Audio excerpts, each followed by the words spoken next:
Hello and welcome, my name is Chris from christopherhole.com and in this video presentation we're going to be looking at the truth about exercise. Now, the truth about exercise is a little bit of a myth buster.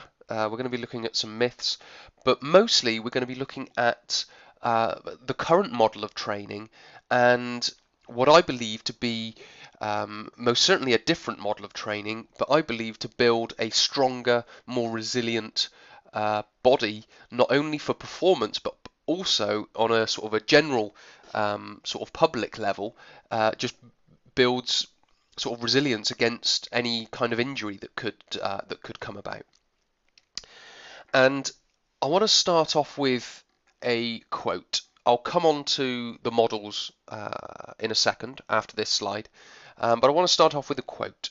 Obviously, a very maybe famous Charles Darwin quote, but I could use different ones. There are plenty of quotes that are saying the same thing.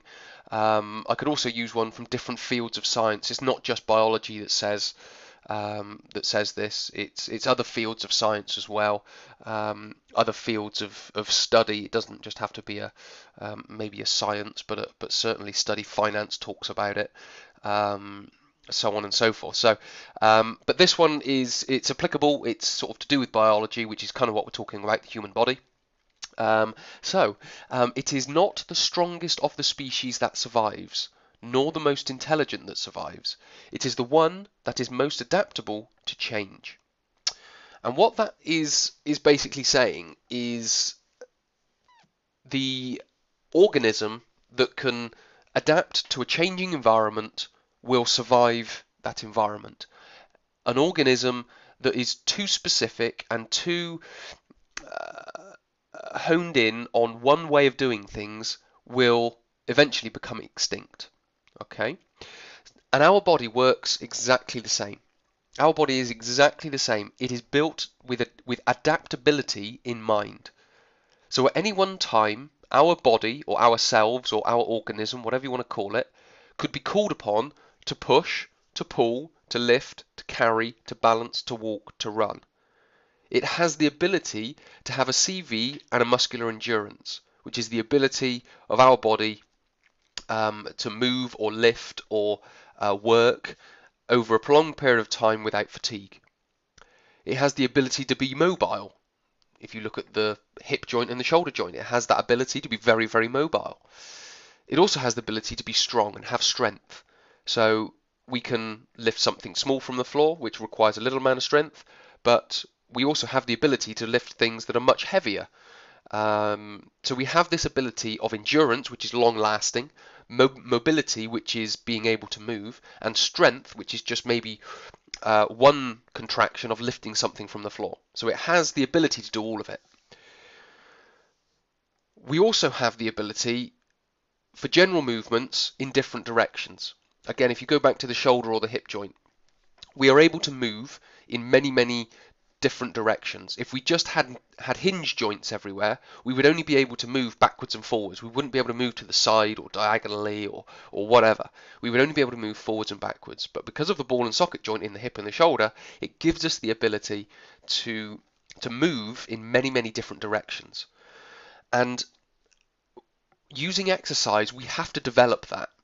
So at any one time, when this is called upon to us by a manager, by a coach, by life in general, we have to be able to complete that task. But we want to be able to complete that task effectively and efficiently without producing any effects or any precursors to injury. So when it comes to exercise, this is the way we have to train. We can't train in a specific way. We have to train all of those different types of movements: pushing, pulling, lifting, carrying, balancing, so single leg and both leg, walking, running. We have to develop cardiovascular endurance, muscular endurance, mobility, and strength. We could put on more power, speed, reaction time, and things like that, but for the most part, those are the most basic. We could become more skilled and, create good speed and power and things like that.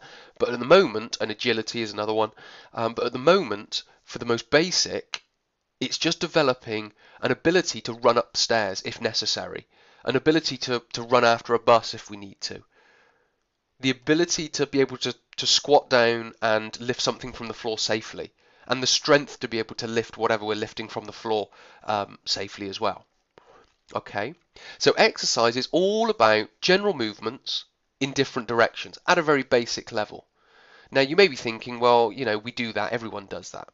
So what we're going to look at next is the new or different or better, however you want to describe it, worse in some cases. Some people may look at it and go, no, Chris, that's an absolute load of rubbish. But we're going to look at that training model. Okay, so we'll click through the next slide and we'll talk there. Now, to start with, I'd like to bring your attention to the current method of training which I see in the industry. Now, teaching the level 2 and level 3 vocational qualification, so this is the foot in the door qualification for any person who wants to work in a gym or work as an exercise professional in the UK and internationally. It is an internationally recognised qualification. So in teaching that, this is how I see the industry, especially in the UK and maybe in different parts of the world as well. And when it comes to the method that I believe to be a better model, I see the principles and the ideas are there for the different or my method of training, but I don't see them formalized and I don't see them structured. Because if we go back to the current method of training, the entry level for the general public is sport specific. So someone may get into exercise because they want to run a half marathon or a 10K. Someone might get into exercise because of their sport. Someone might get into exercise because they want to have a better looking body. So they may use bodybuilding, for instance. All of those are sports and they are very specific. They require very specific movements at very specific times. Now, there's nothing wrong with that. It's just, it's being taught maybe to the wrong person at the wrong time. So they go in with sport specific. So let's say they started at 20 years old and they wanted to run a marathon or a half marathon or a 10K or something, or they wanted to do a cyclosportive or, better for their sport. So they do sport specific training.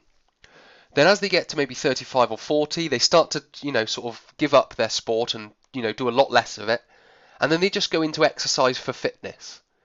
And then by the time they get to 60, they're starting to think about becoming more supple and just thinking about general health and how can I sort of live longer. So they go into exercise for health.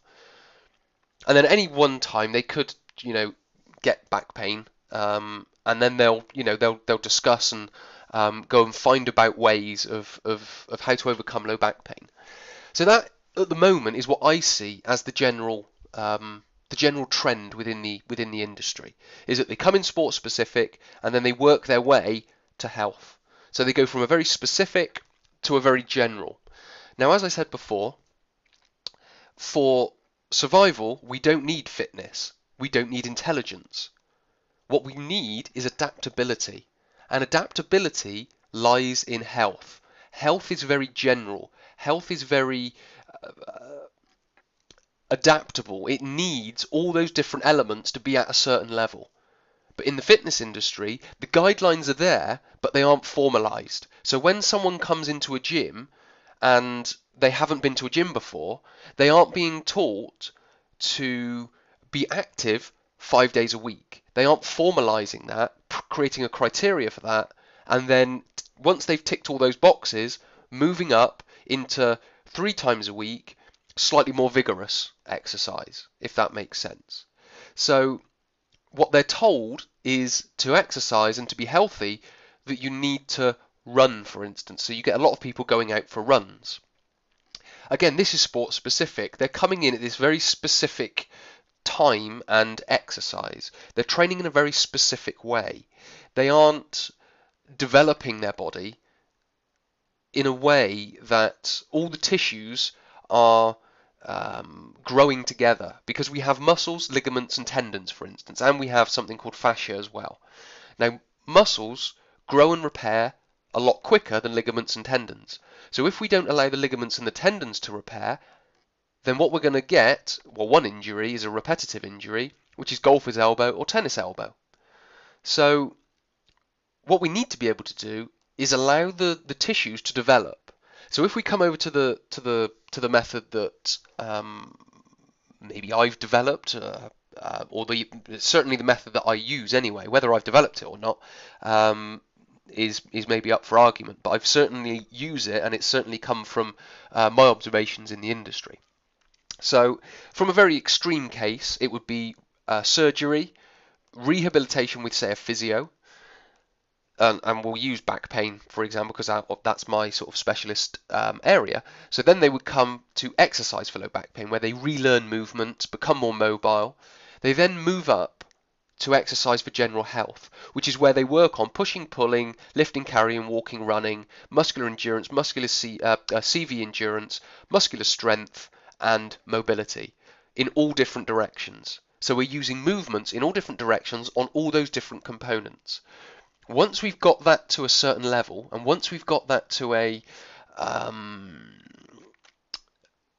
we've ticked the boxes for that criteria, then we can move up to fitness. So we can start thinking about running a little bit faster, lifting a little bit heavier, maybe not moving in as many directions as much. So we're starting to become a little bit more specific when we get to exercise for general fitness.